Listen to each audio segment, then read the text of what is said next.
En novembre 1922, après 5 ans de recherche, Howard Carter et son protecteur Lord Carnarvon découvrirent enfin la dernière demeure de Tutankhamun.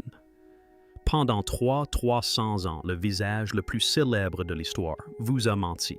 Fin 2024, un scanner quantique révéla sous cette surface dorée quelque chose qui n'aurait pas dû exister, un nom effacé à jamais. Ce n'était pas le nom de Tutankhamun.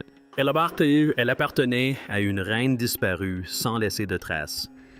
Cette exposition fascinante nous transporte au cœur de ce tombeau mythique au moment précis de sa découverte, lorsque le roi défunt participa à de mystérieux rituels pour fusionner avec la déesse du ciel et se métamorphoser en fils immortels.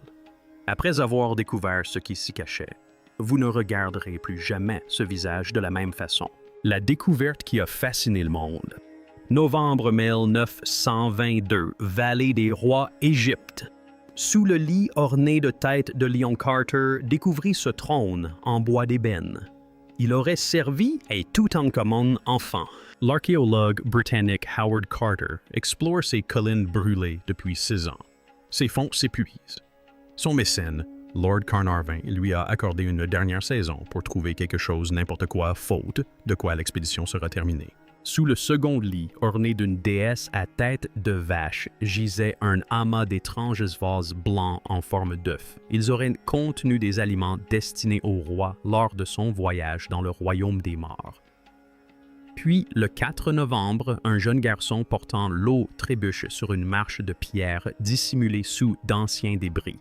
Pendant 3 semaines, les ouvriers de Carter ont creusé avec acharnement sous le soleil impitoyable d'Égypte. Mais ce que Carter a découvert sous ce lit, celui orné de têtes d'hippopotame, l'a stupéfié. Ce magnifique trône royal entièrement recouvert d'or et richement orné d'incrustations de verre et de pierres précieuses est tout simplement splendide. On découvre ensuite un escalier descendant, puis une porte scellée ornée de sceaux royaux restés intacts depuis l'Antiquité. Il semble toutefois probable que des pilleurs de tombes aient pénétré dans le tombeau peu après l'inhumation du jeune pharaon. Plusieurs objets en or gisent négligemment entassés dans ce coin de la chambre funéraire. Heureusement, les voleurs semblent avoir été interrompus, car le reste du contenu du tombeau est resté intact. Les mains de Carter tremblent, tandis qu'il perce un petit trou dans le plâtre ancien. Un air chaud et vicié s'en échappe, un air resté emprisonné dans l'obscurité pendant plus de 3 ans. Il a fallu 3 mois à Carter et son équipe pour dégager cette chambre. Les 2 silhouettes qui la gardent indiquent l'emplacement de l'entrée de la chambre funéraire. Il brandit une bougie, scrute le vide au-delà, et la lumière vacillante révèle des formes émergeant de l'ombre. De l'or. Partout, des reflets de l'or. Ainsi, le 17 février 1923, Carter commença à abattre le mur qui séparait la chambre de la momie du pharaon. Lorsque Lord Carnarvon lui demande s'il peut voir quelque chose, Carter murmure les mots qui résonneraient à travers l'histoire. Oui, des choses merveilleuses. À l'intérieur se trouvait un trésor inimaginable. Des chars d'or, des trônes ornés de joyaux, des statues peintes figées en plein mouvement, des sanctuaires imbriqués les uns dans les autres, scintillant de métaux précieux qui n'avaient pas vu la lumière depuis plus de 3 millénaires. Mais enfouis au plus profond de 3 cercueils emboîtés, chacun plus magnifique que le précédent, se trouvait l'objet qui allait captiver l'humanité à jamais, le masque mortuaire en or. Contemplez ce que vous avez sous les yeux. 10 kg d'or massif plus lourd qu'une boule de bowling incrustée de lapis lazuli et de turquoise. Des yeux d'obsidienne et de quartz qui semblaient vous suivre du regard. Les anciens Égyptiens croyaient que l'or était la chair même des dieux.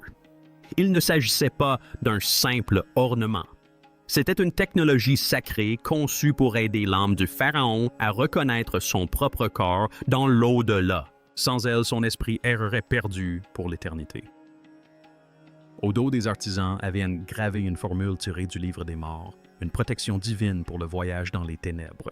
Pendant 1 siècle, le monde considérait ce masque comme le chef-d'œuvre absolu de l'Égypte antique, impeccable, parfait, réalisé spécialement pour le jeune roi à la mort tragique.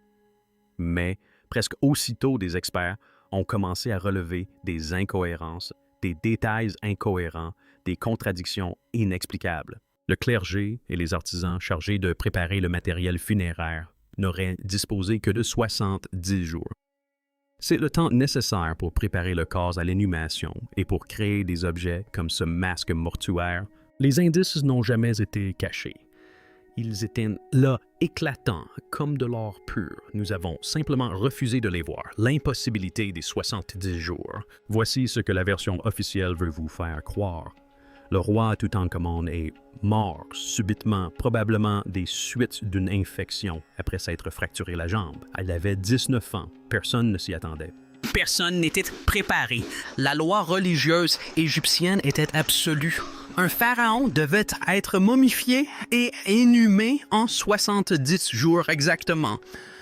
Ni 71, ni 69, ni 70. L'ordre cosmique de l'univers dépendait du respect de ce délai. Imaginez un peu 70 jours pour sculpter un tombeau royal entier dans du calcaire massif au cœur de la vallée des rois. 70 jours pour construire 3 cercueils élaborés qui s'emboîtent les uns dans les autres avec une précision millimétrique. 70 jours pour rassembler des milliers d'objets funéraires dignes d'une royauté divine. Et 70 jours pour créer de toutes pièces un masque en or massif de 10 kg orné de détails microscopiques, d'incrustations de pierres précieuses et de hiéroglyphes gravés à la main pour une mort totalement inattendue. C'est impossible. Et le tombeau lui-même témoigne d'un travail bâclé. Il est ridiculement petit, comparé aux sépultures d'autres pharaons à peine convenables pour un noble de moindre importance. Certaines peintures sur des murales semblent non inachevées. Les couleurs se sont estompées en plein coup de pinceau, comme si les artistes avaient abandonné leur œuvre faute de temps. Le massif sarcophage de pierre a été bréché aux angles entaillés. Certains affirment que 70 jours ne suffisent pas pour créer un objet d'une telle finesse, comme si des ouvriers paniqués avaient dû en briser des morceaux pour le faire rentrer dans la chambre exiguë. Lorsque les chercheurs ont examiné de plus près les autres trésors, les incohérences se sont multipliées des statues au visage ne ressemblant en rien à ceux de Toutankhamon, des bijoux manifestement conçus pour un corps de femme, des sarcophages dont les noms avaient été effacés à la hâte, puis regravés. Les experts ont alors examiné le masque de nouveau attentivement. Mais voilà le hic, les oreilles étaient percées. Dans l'Égypte antique, c'était un problème majeur. Seuls les enfants et les femmes portaient des boucles d'oreilles. Un pharaon adulte représenté sur son masque funéraire sacré avec les oreilles percées violait tout ce que les Égyptiens croyaient au sujet de la royauté et de l'au-delà. C'était religieusement impensable. Certains chercheurs ont également remarqué que le visage paraissait étrange. Les traits étaient délicats, presque féminins.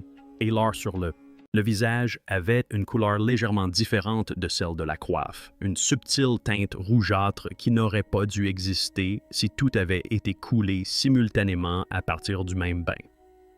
Une théorie terrifiante commença à germer dans l'ombre du monde universitaire. Et si lorsque Toutankhamon mourut subitement, aucun masque n'était prêt, et si les prêtres pressés par le délai sacré de 70 jours et sous le joug de la colère divine avaient pris un masque dans une autre tombe, l'avaient légèrement modifié pour qu'il passe l'inspection et l'avaient placé sur la momie du jeune roi. Voilà en quelque sorte le plan de l'ensemble des reliquaires, sarcophages et cercueils découvertes dans la chambre funéraire. Cette théorie soulevait une question troublante qui allait tourmenter les égyptologues pendant des décennies. À qui était destiné ce masque? Si ce mystère ancestral vous intrigue déjà, abonnez-vous et activez les notifications pour ne rien manquer de la révélation. Car la suite va tout changer. La reine disparue, son nom était Néfertiti. Vous avez vu son visage, ce fameux buste peint avec son cou incroyablement long et son sourire énigmatique. Elle était la belle-mère de Toutankhamon, épouse du pharaon hérétique Akhenaten, le roi qui tenta de détruire les anciens dieux d'Égypte et de les remplacer par le culte du disque solaire. Mais Néfertiti n'était pas une reine passive. Après la mort de son époux, elle accomplit un acte sans précédent. Les historiens pensent aujourd'hui qu'elle aurait usurpé le trône régnant sur toute l'Égypte en tant que pharaon sous un nouveau nom. Puis, elle disparut sans laisser de traces. Son tombeau n'a jamais été retrouvé. Sa momie n'a jamais été identifiée. Un jour, elle est la femme la plus puissante du monde antique. Le lendemain, elle disparaît tout simplement de l'histoire, comme si on l'avait effacée délibérément. Les chercheurs ont alors commencé à relier les différents éléments. Si Néfertiti est décédée avant Toutankhamon et si elle a bénéficié de funérailles dignes d'un pharaon, et si Toutankhamon est mort subitement sans qu'aucun préparatif n'ait été préparé pour ses obsèques, alors tout s'explique. Les oreilles percées étaient logiques, c'était une femme. Ses traits féminins étaient donc cohérents. C'était son visage. Les modifications hâtives étaient justifiées. Il commença à remarquer que quelque chose clochait. Ils avaient 70 jours pour transformer un masque de reine en masque de roi. Mais le prouver était impossible. Il aurait fallu endommager le masque pour voir ce qui se cachait derrière. Et personne au monde n'aurait autorisé une telle chose. Pendant des décennies, la théorie de Néfertiti est restée précisément cela, une théorie évoquée à voix basse, lors de conférences rejetées par les autorités fascinantes, mais impossibles à prouver. Puis ça, en 2014, quelqu'un a brisé le masque et cet accident a fini par tout révéler, la catastrophe qui a tout changé.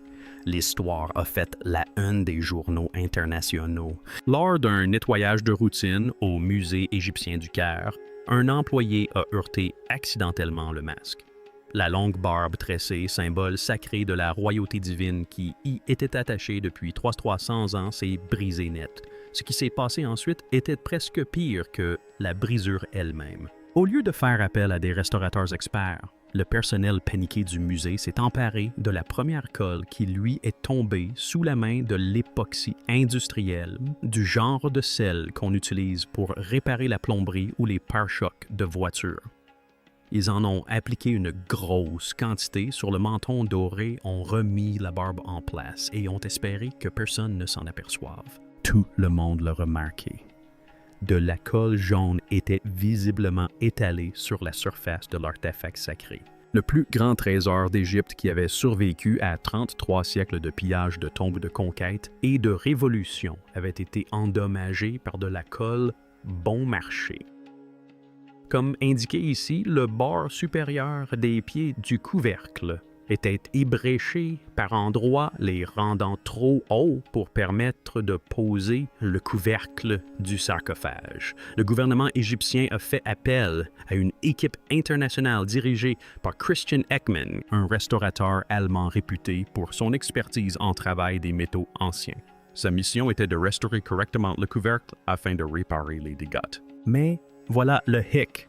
Avant de remettre quoi que ce soit en place, il scannerait l'intégralité du masque grâce à la technologie de fluorescence X.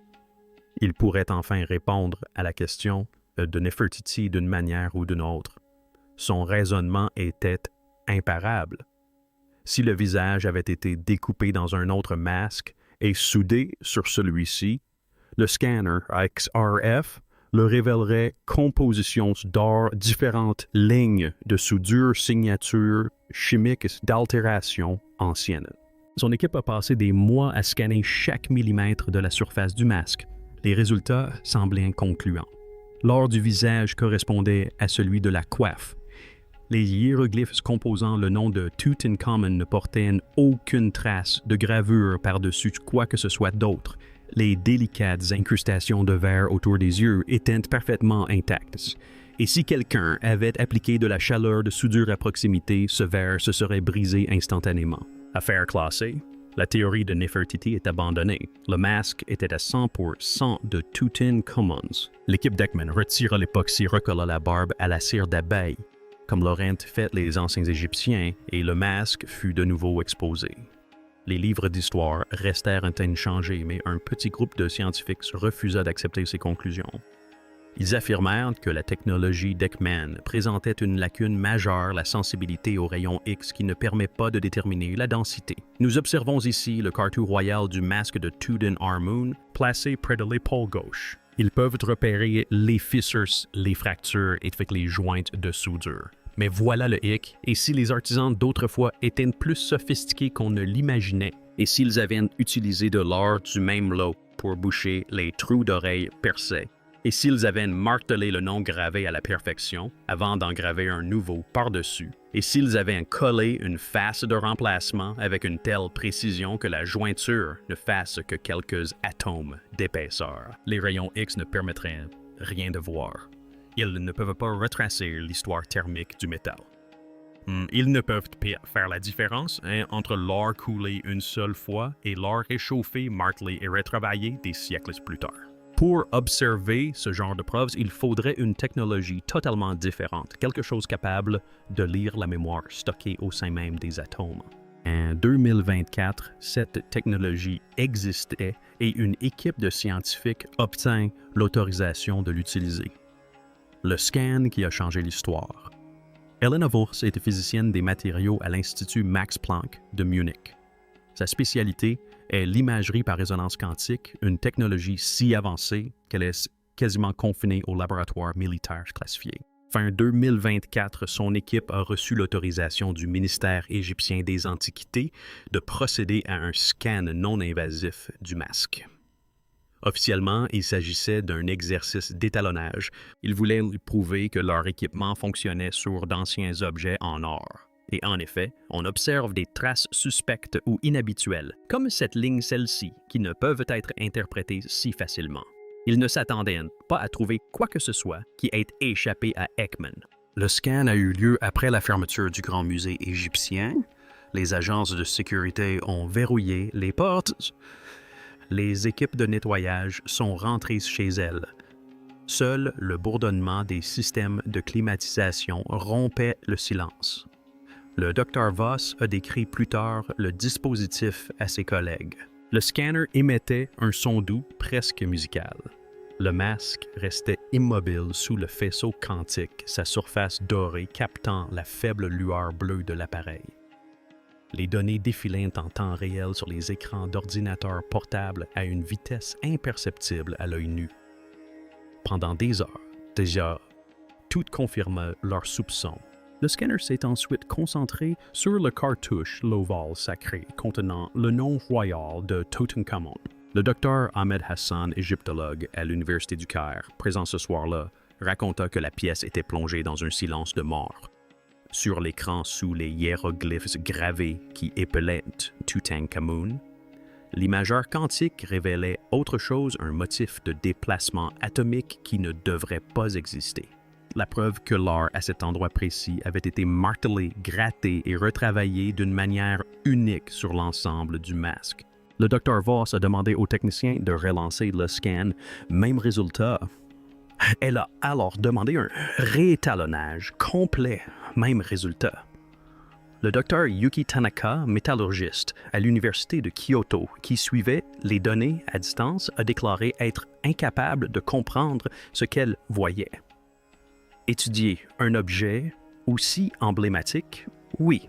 Et bien sûr, la pression que vous ressentez n'est pas celle que les autres vous imposent, mais la vôtre. Vous voulez obtenir les meilleurs résultats. Sa voix s'est brisée lorsqu'elle a parlé. Il faut recommencer. Ce n'est pas possible. Pourtant, les résultats étaient sans équivoque. Quelqu'un avait effacé les hiéroglyphes originaux à coups de marteau et en avait gravé de nouveaux par-dessus. Et ce n'était pas la découverte la plus troublante. Loin de là. Le fantôme sous l'or. L'équipe a procédé à une analyse structurelle complète du masque. Leurs découvertes ont balayé un siècle de suppositions. Tout d'abord, les oreilles. Les radiographies avaient révélé de l'or massif. Le scan quantique a mis au jour une toute autre réalité, 2 bouchons cylindriques parfaits. Quelqu'un avait rempli les trous d'origine avec des tiges d'un alliage d'or chimiquement identique, puis les avait martelés et polis jusqu'à ce que les jointures soient invisibles à toute technologie antérieure à 2024. Les oreilles étaient bouchées. Le masque avait été conçu à l'origine pour une personne portant des boucles d'oreilles. Ensuite, le visage. L'imageur quantique a détecté ce que le Dr. Voss a appelé un effet de fantôme thermique sur tout le périmètre à la jonction du visage et de la coiffe. Il s'agit d'une signature moléculaire attestant que l'or à cet endroit précis a été surchauffé à une température différente de celle du métal environnant à une époque reculée. L'artisan de l'époque n'avait pas soudé par l'avant car cela aurait fissuré les incrustations de verre en forme d'œil. Dans ces cas, il s'agit du nom d'Annkeeper Re, l'un des noms utilisés par un pharaon dont on sait très peu de choses, mais ce n'est certainement pas Toutankhamon.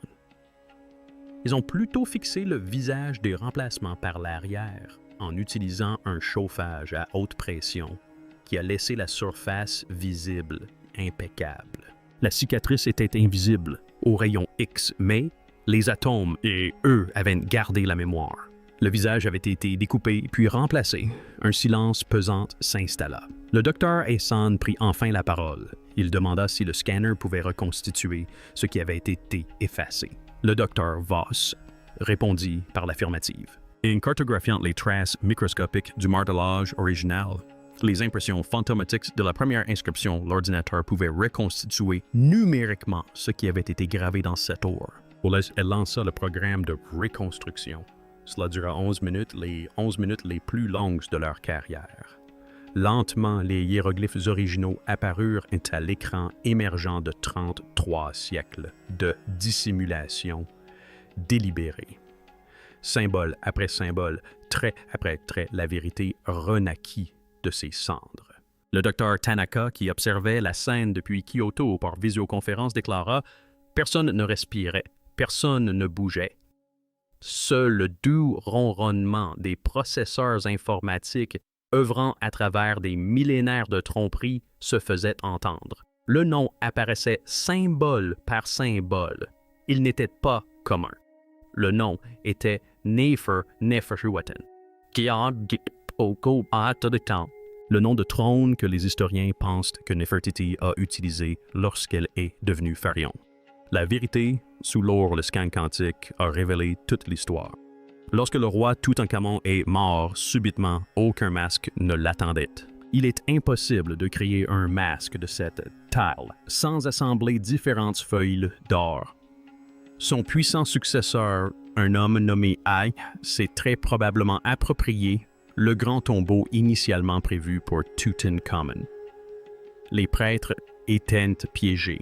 Ils avaient 70 jours, sans masque, sans issue. Le pays des des conséquences divines planaient sur eux. Ils se rendirent donc au tombeau du pharaon précédent. Et ils allèrent trouver Nefertiti. Un peu qu'ils prirent son masque funéraire et se mirent à l'œuvre. Travaillant à la lueur des torches, leurs mains tremblaient sous le poids de la conscience de leur acte. Des artisans profanèrent les objets funéraires sacrés d'une reine pour sauver l'âme de leur roi. Ils bouchèrent ses oreilles percées avec de l'or du même lot martelant, jusqu'à ce qu'il ne reste plus aucune trace de jointure. Ils commandèrent un nouveau visage arborant les traits du jeune roi plus jeune, plus masculin, mais dont les proportions étaient suffisamment proches pour s'harmoniser avec la coiffe existante. Ils ont découpé le visage de Nefertiti et y ont greffé celui de Toutankhamon par derrière. Grâce à des techniques si perfectionnées, la jointure est restée invisible pendant plus de 3 ans. Puis ils ont aplati son nom royal et gravé le sien à sa place. Ils ont enterré leur roi avec un visage volé et avec lui la vérité et les questions qui demeurent. Le masque repose désormais au grand musée égyptien baigné d'une douce lumière entouré de touristes qui croient contempler le visage du roi Toutankhamon. Mais sous cette surface dorée se cache le fantôme d'une reine disparue, dissimulée pendant 33 siècles, révélée par une technologie qui lie la mémoire d'Adams. Enfin, le visage est très différent de celui de Tancon.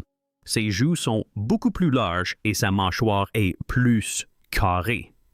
Il a l'air d'un individu plus pugnace. Les résultats officiels n'ont pas encore été publiés. L'enquête se poursuit.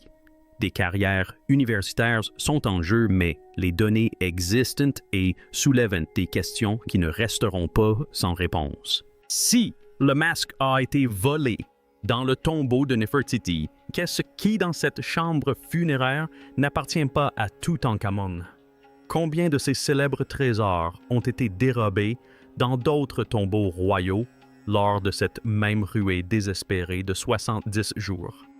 Et la question la plus importante de toutes, où se trouve le véritable masque funéraire de Nefertiti, quelque part sous les sables d'Égypte dans un tombeau jamais découvert? La réponse attend, peut-être encore. 300 ans de silence et le visage doré qui a trompé le monde. Croyez-vous que sa véritable tombe soit encore là, prête à réécrire l'histoire? Dites-le-moi en commentaire si cette histoire a bouleversé vos certitudes sur l'Égypte antique. N'hésitez pas à liker et à vous abonner pour découvrir d'autres analyses approfondies des plus grandes supercheries de l'histoire. À bientôt!